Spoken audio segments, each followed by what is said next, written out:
Hello, everyone, and welcome to BEC Legal Systems and our webinar, An Enterprise Calendar Solution for Law Firms.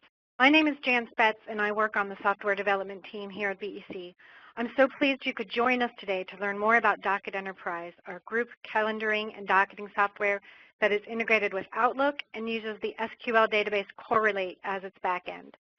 Our feature presenter today is John Brookbank, Vice President of Sales and Marketing at BEC Legal Systems. Today, John is going to demonstrate how Docket Enterprise functions from an attorney's perspective and how it meets the calendar needs of attorneys in all types of practices. In addition, you'll get a chance to hear about many of Docket Enterprise's most popular features, including entering docket events directly from your personal calendar, customizable work plan templates, and integration with Matterlink for connecting matter and contact information from the centralized database to your personal calendar and task list. Before we get started, let me share with you some basic information about how the session will run today. After this brief introduction, I'll hand off to John, who will go right into the demonstration. We will save about 10 minutes at the end of the webinar for a question and answer session. And that is all I have right now, so I'm going to turn it over to John without any further delay. Thanks, Jan. Appreciate it. Hi, everybody. I'm John Brookbank, and I'm on the sales team here. And our topic today is calendars. Kind of a tough topic in a lot of ways that I found out because it can be such a personal scenario for your attorney. But I thought we would start off with just a few basic slides today, nothing heavy, just 2 or 3 of them, and I'll jump right into the software for you. Good place to start. You know, what's the status of calendaring in your firms? I do have the opportunity to talk to a lot of firms all across the country, and obviously there are situations where litigation has an existing database that they're using or existing product. Not always. I'm still surprised how much litigation efforts there are that are based in Outlook. But even in non-litigation areas, Microsoft Outlook really continues to be the predominant choice, the predominant solution I see a lot of. And really, when you think about it, the answers or the reasons are pretty simple. Outlook is just so easy and people are comfortable with it. You know, when you put in Exchange, you already own Outlook. It integrates well with the mobile phone, so it's not hard to understand why Outlook remains as popular as it is. But there is a dilemma there, right? So even though Outlook is widely used and we all have, or you guys in particular, have other things that you're trying to get accomplished, the problems with Outlook are really there's no client matter, there's no concept of risk management, minimal reporting, no reminders, no auditing, no court rules or practice group templates, kind of a complete lack of efficiency and control. That's pretty significant, you know, when you think about it. So our focus today is really how do we help you solve that problem? So from a BEC perspective, we think our solution is well suited to help provide a general legal purpose calendar tool and also tackle the demands that litigation brings to the table.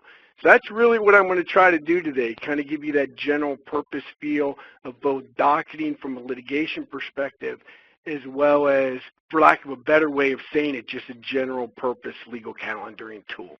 All right, last slide, and we'll go right to the product. This is just really a bird's eye view of our software. So from a conceptual perspective, I guess what I want you to take away from this slide is the fact that whether I'm a docket clerk or I'm a legal assistant, at some point I'm going to enter activities, right? So I know that's a little too small to see, but there are 15 items here. When I save those items, 3 things will happen automatically in our software.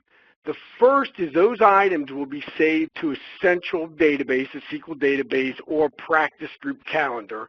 Most firms implement our software kind of from a practice group perspective, which I will explain to you. But the data gets saved to a central calendar. A detailed email will go out to everybody that's involved in that matter, letting them know what's been scheduled. Then finally, everybody's Outlook calendar is automatically maintained, which in us, you know, integrates or maintains with our mobile devices as well.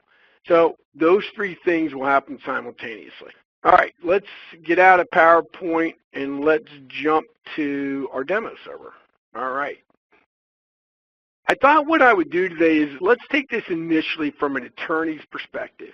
If you implemented our software in your law firm, what is that experience going to be like for your attorneys, right? So let's look at it from that perspective first, and then I'll roll into a little more detail in terms of data entry down the road just a little bit. So the first thing, I'm starting off in a month at a glance calendar, and immediately there are some nice benefits here. The first thing that you're probably noticing is the colors, right? So on my demo server, in our calendar, anything in red is a docket activity, right? So as I come across and I look here on the 19th, I can see that there's a trial starting in the Central versus J. Rogers matter, right? Or I might come up here to the 13th and I can see there's a merger with Big Fish Grill meeting. Or I could come down here and see that in the general matter that I have a shareholders meeting or I have a property that's being sold, right? So everything on the calendar in red is a docket activity or at least a client matter related activity. Anything in green is a reminder. We'll get into reminders in more detail, but for now, be aware of the fact that a reminder can be placed on your attorney's calendar as an all-day activity, or a reminder can be sent via email on the appropriate day, or if they really want to, an attorney can receive a reminder on their calendar and an email. Anything in yellow is a task reminder. So as I will get into here in a little bit, we integrate with Outlook Task as well as we integrate with a calendar. And this particular task was deemed important enough to not only be on my task list, but the reminder actually shows up in my calendar. Pretty important task, obviously. And then everything in blue is just a regular Outlook appointment. So the first benefit, I think, is just organization, right? That as an attorney, if I log on to my computer, I am instantly seeing good information about what's been scheduled on my behalf. The next benefit really is the fact that I have not had to do anything to have these items placed on my calendar. So as an attorney, I do not have to accept an email or a meeting request. I can be actually logged off the network and these items are going to be placed on my calendar automatically. The other benefit immediately is one of protection. If you think about it, like if I go up here to the 12th and I take Joe's game and I move that to the 11th or I move that to the 4th or I delete Joe's game, right? That's the problem with Outlook. There's no control here. So that meeting that has just been changed accidentally or maybe on purpose. But with Docket Enterprise, like if I take this trial and I drag that over and I put that on the 11th, because it's maintained by our database, you're going to see that that event actually jumps right back to the 19th. So as an attorney, if I either intentionally or accidentally move an item or delete an item, it's going to automatically come back. A feature that risk management officers like a lot, obviously.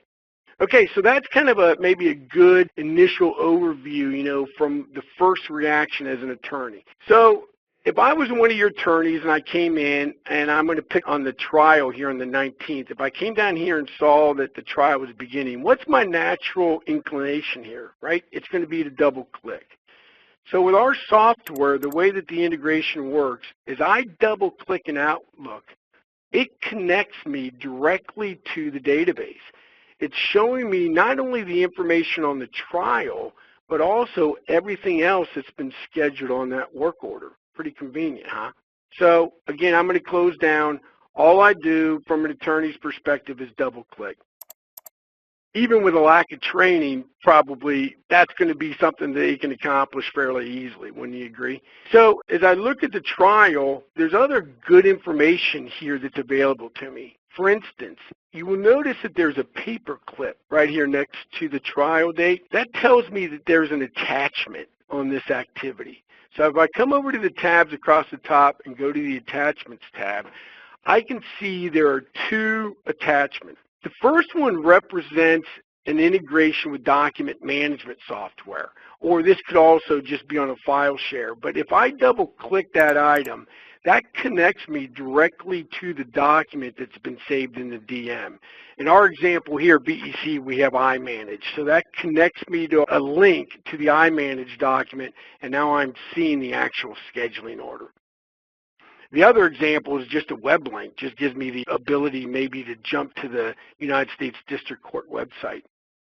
So as I come in, I can see the attachment, all attachments to that particular activity, or if I'm working on the motion for summary judgment and I want to make an attachment there, I can really just go to the attachments and just click Add from DM, and then I can just link whatever document I want to. The other thing that might be helpful from an attorney's perspective is who else is involved in this activity. It obviously was on my Outlook calendar, right? But if I go to the Recipients tab, I can see that in addition to myself, Jane and Alex and Amanda, there I am, John and Laurie all received this activity as well. And you're going to notice that they're required over here. You know, when I was going back to that protection where I deleted the item and it came back automatically, that's what required means. It means that you don't really have an option. You need to make sure you're at this event. I could make somebody optional, and if I make them optional, Amanda now would actually have the option of deleting that from her Outlook calendar. So when I come into the scheduling order, I can see all the activities, I can see the attachments, I can see the recipients, I have a place to put notes if I need to, and then also finally I can see kind of an audit trail at the beginning of it. Everything in our software is completely audited. So as an attorney, I can see when it was created, this event by Jan Spetz on August the 23rd, and it was actually modified by me yesterday. So some good information there. I'm going to go ahead and close that. All right, so that's kind of a litigation example. Let's take a different example here as well. If I come up to this activity on the 13th and double click on that, instead of going to litigation, I'm now really looking at this possibly from a business calendar. If you look up in the top in the banner, it's showing me that the matter is Spencer's Catering Service. The work group is corporate business.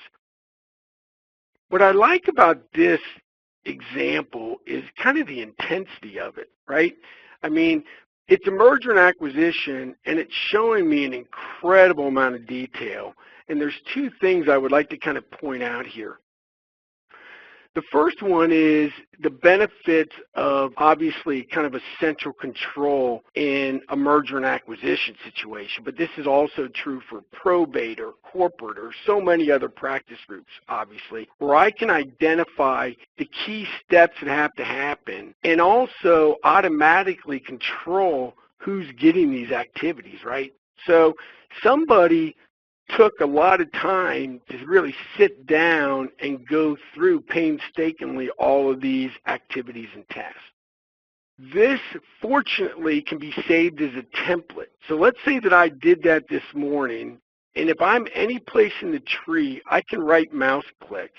And when I right mouse click, I can save this work plan as a template. So the next time I have a merger and acquisition matter, I can reuse this without going through all that work, right? So if I go ahead and click Save as a template, it will come up and it allows me to create a name for it. So let's say that I call this ILTA Demo template, okay? And I can come down and I can make this a personal template where it's just for me, or I can keep this a template that everybody in my work group can see. So I have the ability to save that template. Now the next time that I have a merger and acquisition, that's automatically there. Templates can be really very powerful for multiple work groups, right? As another example, if I click on the little pyramid up here, that will show me the different templates that are available in the business work group. Like a good example might be the incorporation template, just to give you a feel for a different one. If I go to modify this template, you will see here that as I create a template, it gives me the ability to identify the key activities and then start to build my formulas. So that can be very helpful. All right, let's go back to our mergers and acquisitions. So the first thing I wanted just to give you a feel for there is how easy and how useful it is to set up a template. The other thing to point out is really task, right? So as we look at our items here, everything here with this red calendar, that's an activity. Anything with a green check mark is a task. So this is a good example of really when you think about implementing a calendar solution in different practice groups. I know that not a lot of attorneys maybe are using Outlook tasks, but I think that's because they haven't been all that helpful. But when you really implement a calendar solution, the use of tasks become very important, right? So as an example, here's a task: gather company insurance documents. And yesterday I was in here getting ready for the demo today, and you notice my progress meter on that is 52%. But as I close out of this, right, if I go over to Outlook task, and I can come down, and here's that same task in my task list, right? It's showing me my percentage complete, gather company insurance documents. As I double click on that item, it's going to connect me directly to the database just as I was in my calendar. So it gives me that ability to essentially put activities in tasks. The activities go to my calendar, the tasks go to my task list, obviously. But if you start to look at the task, if I come back to the calendar, they can play a very integral part in Outlook. The task can be shown over here, my task pane, and in any of these, if I double click, they're going to take me directly back to that same location. Or if I come up and if I change my view and I go to, let's say, a work week view, now I'm looking at my task down here. So when you start to use activities and tasks and you use a view like this, I think it really can be helpful. And now as that attorney, like before, if I double click down on my task, it takes me back to that central control. Nice functionality there. All right, let me go back to my month view. The other thing that comes up occasionally that I forgot to mention initially, but I'm going to kind of circle back because I think this is kind of neat. An attorney will come in and look at this calendar, right? And there can be a lot of data. This is an Outlook view. So if I wanted to, I can just go to my quick access toolbar and click here and now say, show me just my personal items. Now I'm at month at a glance, but I'm only looking at my personal items, just a way to kind of filter things out and let me find something easy if I'm that busy attorney. Or I can come back to my quick view and say, show me my whole calendar view. Kind of nice. All right, so there's a merger and acquisition example, litigation example. I'm going to show you another litigation example, which is a different perspective. I'm going to click on this Northern Lights matter. And I chose this one to show you because this is a calendar rules example. We integrate with a web-based court rule company called calendarrules.com. And I think this is interesting because it does give you a different perspective. One thing that I hear a lot from attorneys is that an advantage of court rules is this kind of thing, that as I look here for the last day for plaintiff to file proof of service, it actually will copy in the rule itself. So it gives you a little different perspective, right? Maybe a little more detail. And that is the way our software will show integration with the third-party court rule provider. All right. Okay, more to show you there, but let's kind of move on a little bit. Everything that I have been focused on up to now has been from an individual attorney's calendar perspective. What am I responsible for? My life, right? But if I do want to take a little bigger picture, if I want to see what's happening in, for instance, the work group that I'm involved with or the practice group, if you notice up in the ribbon, I have litigation here. And that's letting me know that I'm connected or I'm a part of the litigation practice group. At this point, all I need to do is click the View Schedule button. When I do that, it connects me to the database, and it is now showing me everything that's happening in litigation for the next 30 days. Now, the next 30 days, that's a range that I have chosen to look at, right? And that's something that's easily changed. So if I go to the date range as an example, I can say, show me all or all future. What's the next 7 days, right? So that's what's going on the next 7 days. Or I can come in and let's just say all future activities. If I look at all future activities, when I come to any column heading, you might be able to see that filter that shows up. So I can click here and say, you know what, I'd like to see what's happening in Northern Lights. And I click, here's everything that's happening in Northern Lights. Once I have results in my grid panel here, it gives me the ability to just click Create Reports down in the bottom right. And as I do that, it produces a pretty simple HTML report that could be printed, obviously, or emailed. The other thing that's nice about that, though, is it gives me the ability to send this information directly to Excel, so it can be formatted to meet specific needs that somebody likes. I can click here and say All. Once I'm here, I have the ability to click a calendar view. So now it's showing me everything in calendar view. I can go back to the grid view. I can say, you know what, just show me tasks. So now I'm looking at all the tasks. Or I can toggle off tasks and it's showing me just activities. Or I can see both. I can create a new activity, a new task. I have custom views that I can either build in views by client, court, location, attorney, or I can create my own custom views as well. So again, I got to that screen really from just being here and now clicking View Schedule. It takes me directly to litigation. If I'm a part of multiple practice groups, I have the ability that I can come here on the bottom half of this button and select work group. And now let's say I wanted to see what's happening in corporate, or I want to see what's happening in probate. I can click, and now I'm looking at everything that's happening for the next 30 days in probate.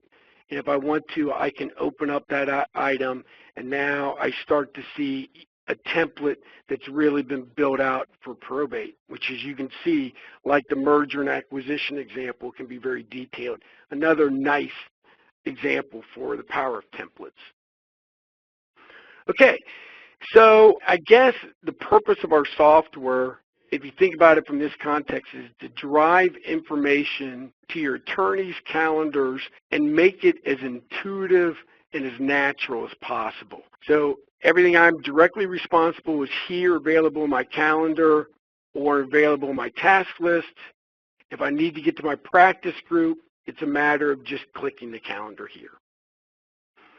All right, what you have seen has been what we call Docket Enterprise. That's our Docket Enterprise product. I'm going to kind of jump now to a product called Matterlink. Matterlink is an integrated add-on to Docket Enterprise. And it's designed to provide auxiliary information or additional matter information that might be helpful to your attorney. So if I use my litigation example here, I'm going to go ahead and open that activity. I'm here, and again, you know, I have all of my activities. I can get to my documents, the attachments. I can see who else is involved. I can get to notes.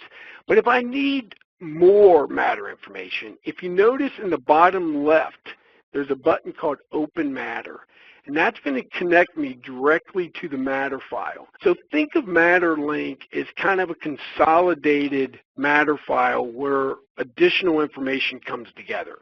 These tabs up here can be put in any order you'd like. Now, I have the Details tab first. The Details tab does two things. First, this is at minimum information that we pull over from the billing system. So the way our workflow works is a new client or matter is entered into your billing system. We import that data directly into our database. So as your legal assistant or as your docketing clerk goes to find or goes to enter data and they search for matter, it's automatically going to be there. They don't need to set that up. On the bottom half on the split screen is giving me the ability to track court information, judge information, just which really comes in handy from a reporting perspective.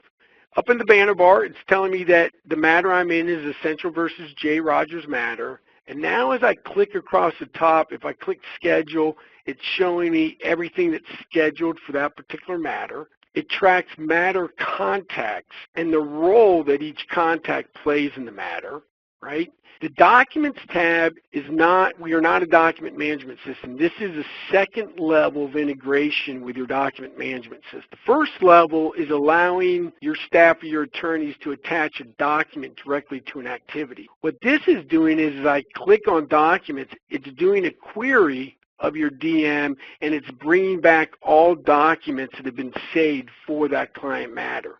I can't further search here. I can open up a document here, but it does give me the ability that if I come up here, I can say, I just want to see correspondence, right? So I've got some nice flexibility, or I can drag the author up and sort by author type of thing. So nice way to kind of consolidate, give an attorney the ability to look at the calendar, look at contacts, look at documents, just boom, boom, boom. You also have fields.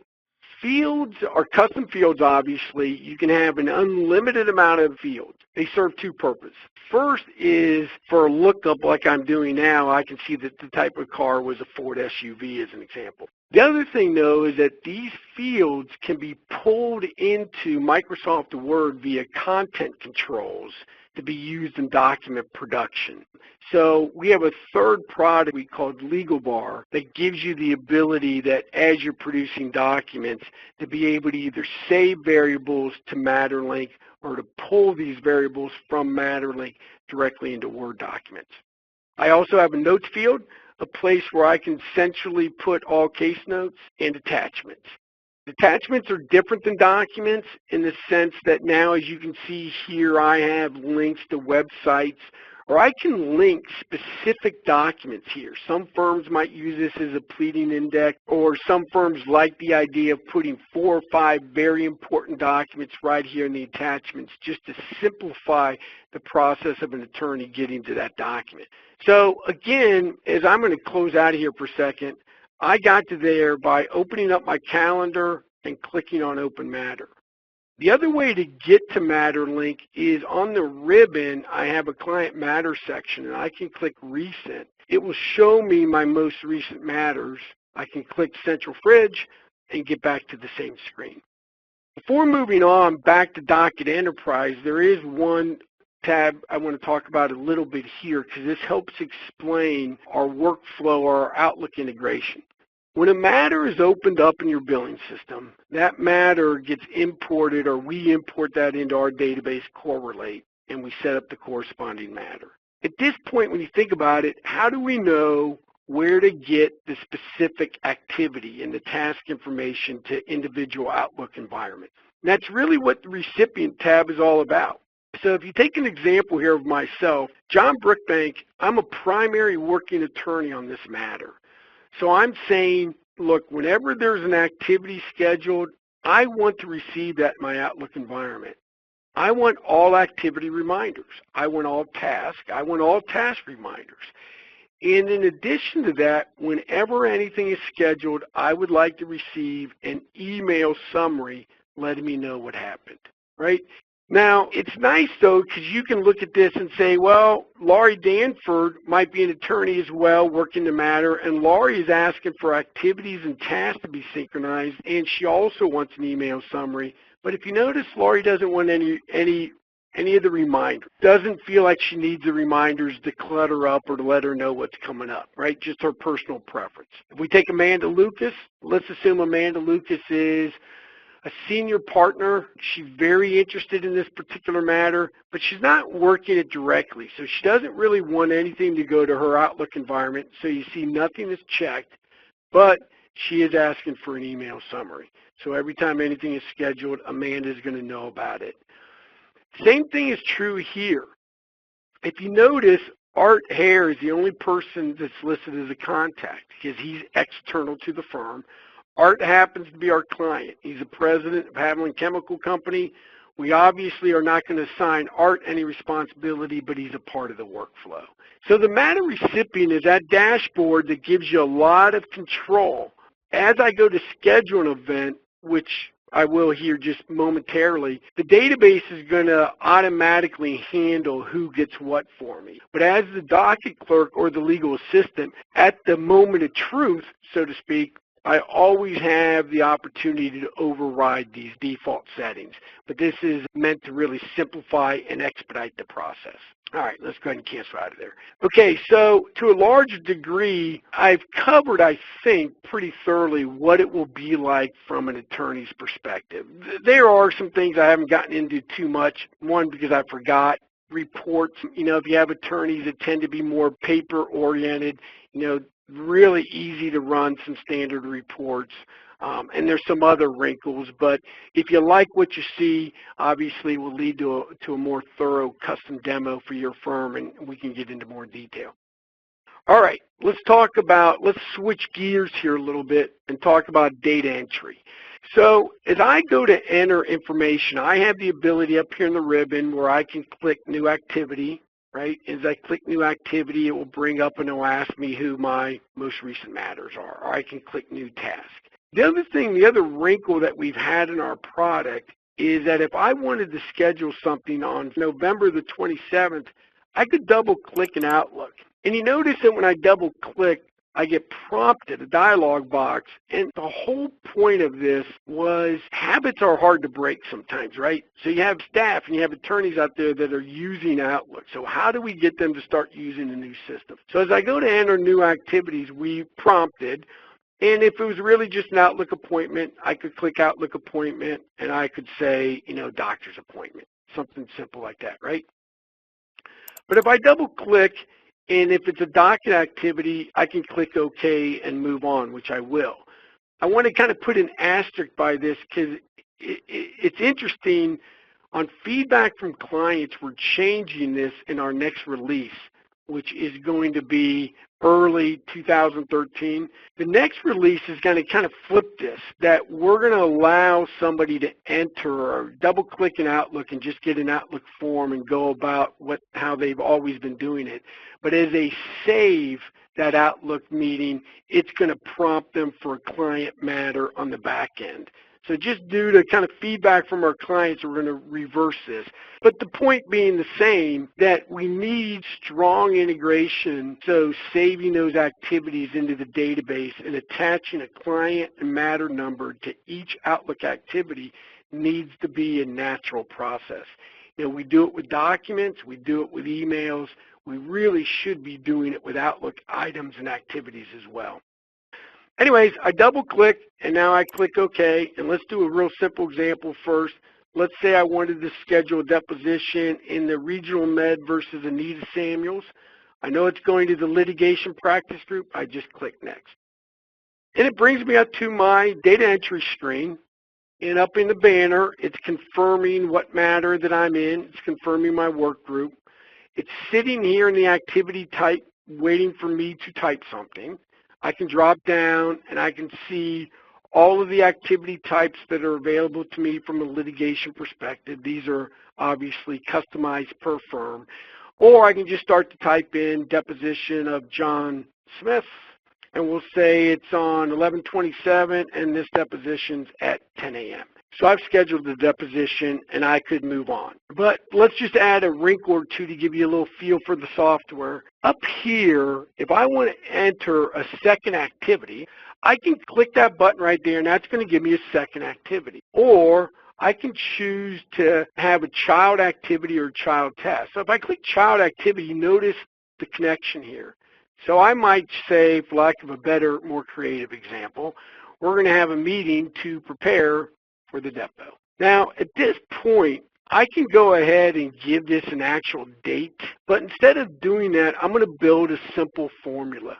I'm going to click the ellipses here and say, I'd like this meeting to be 2 days before. So as I save that, now the meeting is actually connected to the deposition, if I can move this over, and you see that it's now 2 days before. And I can actually just continue this process too. I can click task, and now I can have a task link. So I have these 3 activities, and now I can click next to move on. But before I do that, I just kind of want to illustrate a point that I mentioned earlier. If I'm a legal assistant or docket clerk and I've scheduled these activities, I know that when I save it, it's going to go to the central database, the litigation practice, and I know it's going to go to the matter Regional Med versus Anita Samuels. But how do I know, or where do I look to find out who's going to get this in their Outlook environment? The answer is recipients. If I click here, it shows me that Alex, Amanda, John, and Laurie are all going to receive this activity in their Outlook calendar, and it's getting that information from the matter, right? And they're all going to be required. Well, I might know as the person involved here that Alex really doesn't need to be involved, so I have the ability to remove Alex, right? But if I need to add somebody, I can do the same thing. I can click Add User, and I can come on and I can say that Cindy Mitchell does need to be involved, but I'm going to make Cindy optional.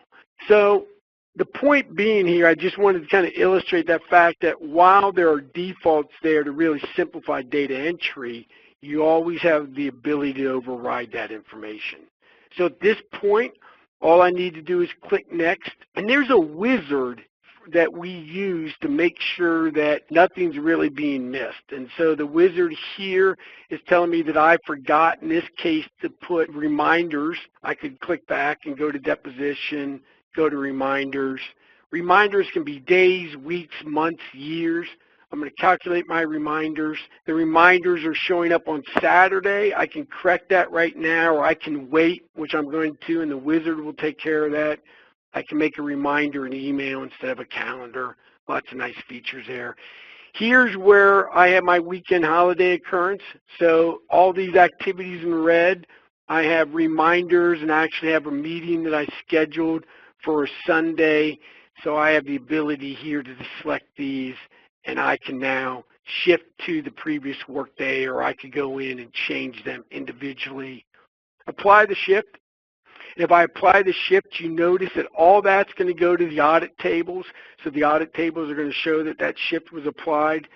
I click Next, and the last thing that happens is it looks at the matter file and it says, okay, these are all the people that you wanted to send an email to.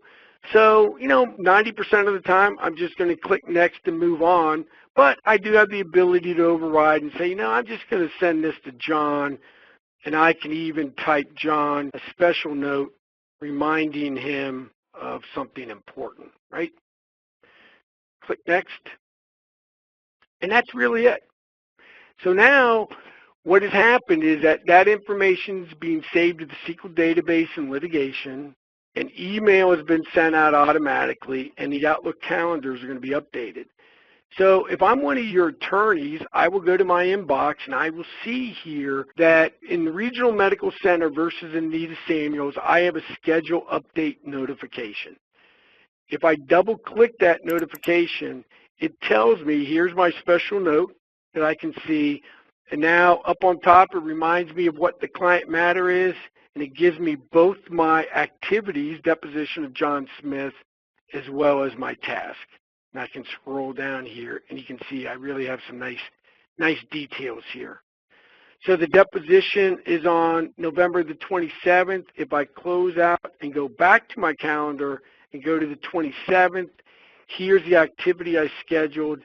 If I double click, it drops me right in, and I'm looking at that information. One thing I didn't mention earlier, as an attorney, when I click in here, for the most part, most firms will implement the software. I do not have the right to make any changes here, right? That gets back to how you set up your rights within the software. But at this point, most attorneys can view this information, obviously, but they can't change it. Okay, so that was kind of a simple example. Let's do something else here.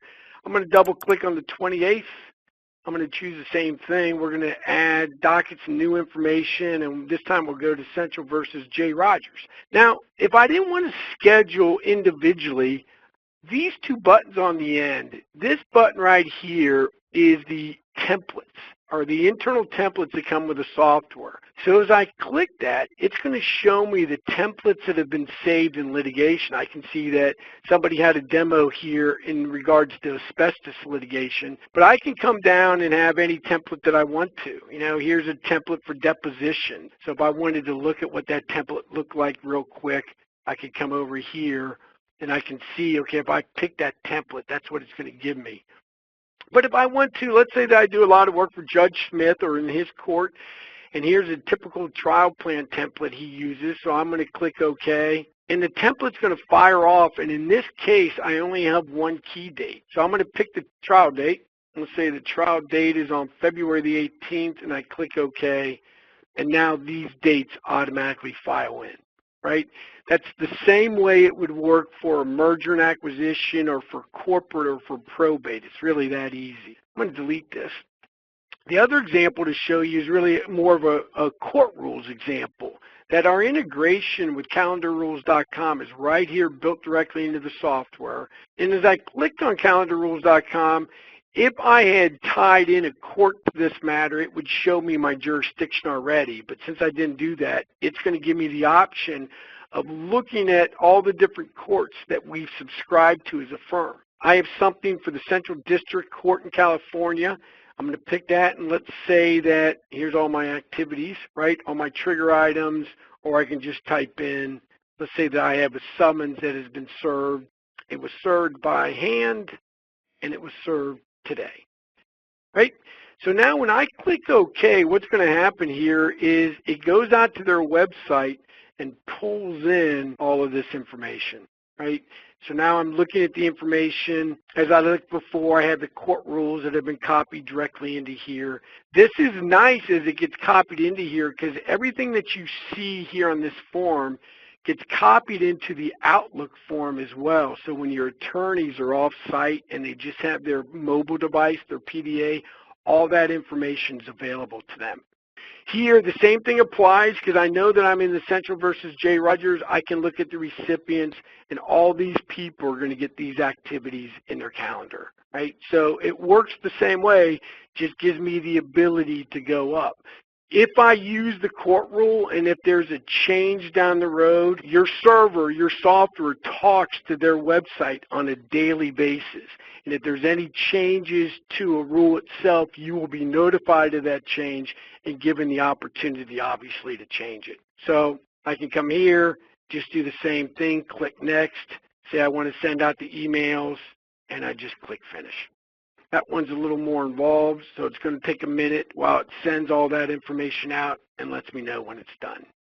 There you go. And I get my inbox, I get my email coming in, and I get an undeliverable for one reason up on top, but here's my email, and it's showing me all of that information. As I come down, it shows me actually also who else received it here, as well as the assignments. So good information. All right, Janny, I just kind of looked at the clock. I know that I'm pushing it a little bit, so I don't know, is there anything, you've watched a lot of these demos, would you say there's anything that I did not go over that you would like me to, or do you think that I covered it thorough enough? John, you've been really thorough, but I've had a couple questions roll in. People are interested in optional versus required, and also notifications via email and reminders. Can you summarize integration to the personal environment again, like the ways that people can get reminders on the calendar and an email, who the email summary can go to? We've had a lot of questions about that stuff. You went through it fast. You know what? I was distracted slightly because, as you probably noticed, I am, for some reason, I locked up. You know, whoever heard of the perfect demo? Right. I'm not. I am locked up here. So that distracted me for a moment. So if you don't mind, Janie, run that by me again real quick. What were those questions? I'll give them to you one at a time. Okay. There was a question about summarizing events in an email. So I actually answered this, but I think it's good for everybody else to know too. The email summary, he was asking, is that one event at a time, or is that a daily report, or is that, and actually what it is a work plan report. It comes from the work plan, which is connected to the matter. Thank you, Janie. Everybody's probably tired of my voice anyway, so it's refreshing to hear you answer that question. Go ahead and hit the next question. All right, next question. Are colors on the calendar customizable? And yes, they are. They are customizable for the whole firm, for the work group, and at the user level. People can choose what colors they would like for their docket activities, for their docket reminders, for their docket task reminders. So those are customized. The next question was about optional required. That is set per user at the matter level, and if somebody is a required recipient on the matter, then they are not allowed to delete or shift their calendar reminder, which is what John demoed right at the very beginning. However, if they're optional recipient on the matter, then they are allowed to remove it from their calendar. So that question came in from a couple people. Good. How you doing there, John? I can keep going to cut with more. Well, that's okay. I know we're getting close, but I did want to just spend 30 seconds on this slide that I have up because I think that the benefit of our software to your attorneys, of course I sell the software, so I would think this, but it's natural and it's convenient, it's easy to use. I think there's some beautiful features and functionality. I also think, though, there's an element of our software from a platform perspective which makes a lot of sense, particularly in a medium or larger firm. Sometimes as we get sales requests from smaller firms, our software doesn't fit as well as it does. And the reason is that most of our clients look like this, right? There's an entrenched billing system. We have document management, obviously Microsoft. We have Word and Outlook. So our software doesn't get into a lot of the other scenarios, but what we do is we refer to our database as Correlate. And Correlate is a matter-centric SQL database. And it's what we refer to as a Microsoft OBA, an Office Business Application. So as we developed our database, we knew that we wanted to access our database directly from Word and Outlook, right? Because that's where, 80% of both your attorneys and your staff, that's where everybody spends their time, right? So we have Word and Outlook, and then we developed this import-export utility from the billing system so the matter would flow in. Well, as you add Docket Enterprise, Docket Enterprise, as I demoed it today, is an Outlook add-in, but it really doesn't have to be. If you have Outlook 2003, or even if you have GroupWise or Lotus, you literally can still use our product. There's a version of it that runs outside of Outlook. But here we have Docket Enterprise, and all my Docket calendar and task information is saved in the database. And then this information can be integrated directly with document management as well as your file share. I can add MatterLink to Docket Enterprise, and MatterLink brings in my custom matter information. I can add LegalBar or a subset of LegalBar called the clause library, which brings in document assembly and author preference information. Then in addition, we have a software developers kit that if there's something that you uniquely need customized for your firm and we haven't prioritized it, that you have the ability to do so. So I thought that, from after being involved with features and functionality, ultimately it's also important that the platform fits, and I think that is a strength of our product, and it's one of the reasons why I wanted to bring it up. So now that I've said that, Janie, I think that kind of concludes what I have. So was there any other question that you wanted to bring up, or have we exceeded our time limit?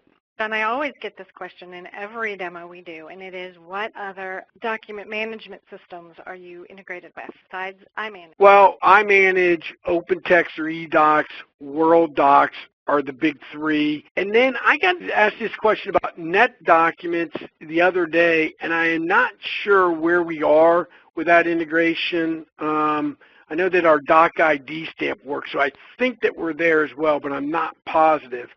So if the firm who asked that question has NetDocuments, maybe you can let me know who that is and I can get back to them separately. But I know for a fact currently I manage eDocs and WorldDocs. Okay, so a few other questions have rolled in while you were talking there. The first one is, do you have access to court rules nationwide?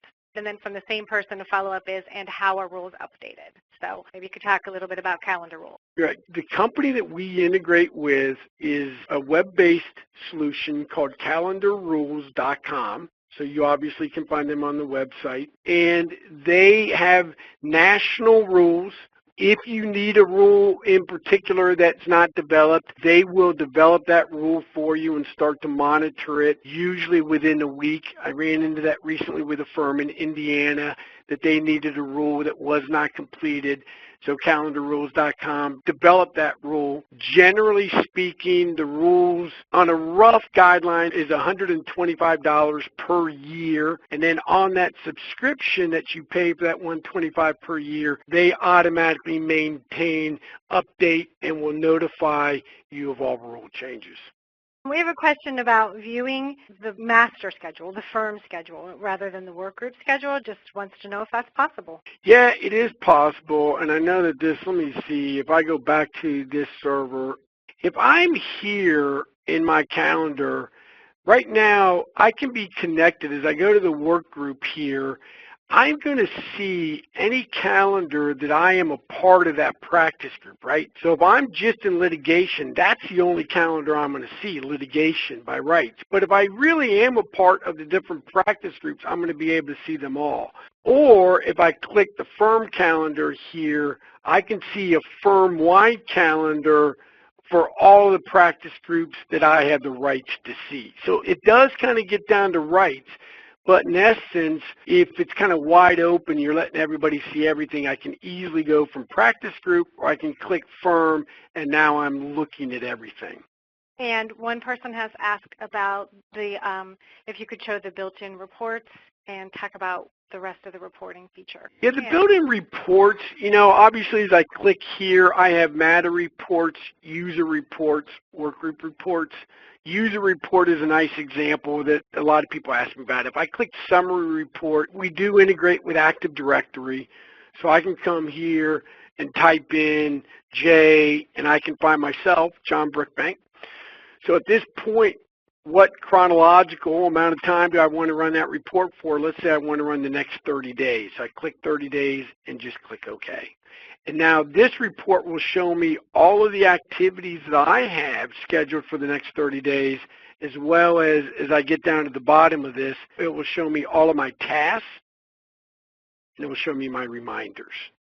Okay, so there's a sample of a user report, and really the same thing is really kind of true from a matter summary report. If I run, let's say I'm searching for a matter with Anita Samuels, I run this report, and now I want to run a complete summary report showing me all activities, user, fields, notes, contacts, and tasks.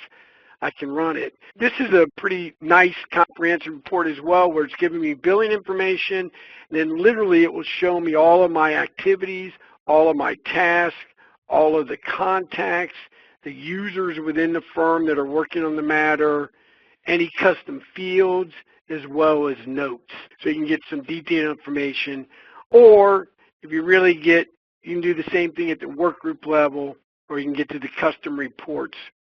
That, as you can see, gives you a lot of table views, and you can create your own custom reports, or if you use SQL or Microsoft reporting services. Our database is very standardized. If you knew our developers, they're always beating their chest about how well they develop the database and how nice it is to work with from a reporting perspective. Can you do one more? There's time for one more, if that's okay. Sure. Which is kind of a roll-up of questions I've gotten from several people. Integration with billing systems. First of all, which ones do we integrate with? And also, does MatterLink support import from CSV? Yeah, without question. The integration with billing, integrations, and I did use that term, it's probably not even really technically the right term. From a document management perspective, we integrate directly with the document management systems, right? So as an instance, if I come down here in File Site and I am in the Central versus J. Rogers matter, right, my workspace, if I right mouse click, I can go right to the file in our database. So our integration with iManager, eDocs, and WorldDocs is very direct, very integrated. I mention that because in billing, it's really an import-export process, right? So your billing system will export information, and we have some really nice import utilities that allow us at minimum to import into our system the client name, the matter name, the IDs. I could import the users on the matter. Not sure if I have any users. I can import the users as you see here. So the import utilities are flexible, but that is an import-export routine. And in terms of which billing system, I don't know if there's a billing system we can't work with. I know that out in our client base, there's a host of billing systems that we've successfully have created the import-export utilities. Excellent. Well, we're going to wrap it up, but man, the questions are still rolling in. This last one I got is, if attorneys have limited rights to add, change, and delete events, can they add notes? The quick question is, yes, they can. Notes are at the MatterLink level. That's a different set of permissions. They can still add matter notes, even if they cannot add, change, or delete activities. So yes is the short answer. And with that, I think it's time to wrap it up. If we did not answer your question, we will get back to you via email. And of course, we'd love to talk to you anytime. Please call or email info@beclegal.com with your questions about how Docket Enterprise and Matterlink can meet your docket and group calendaring needs. Thank you very much for spending time with us today, and have a great weekend.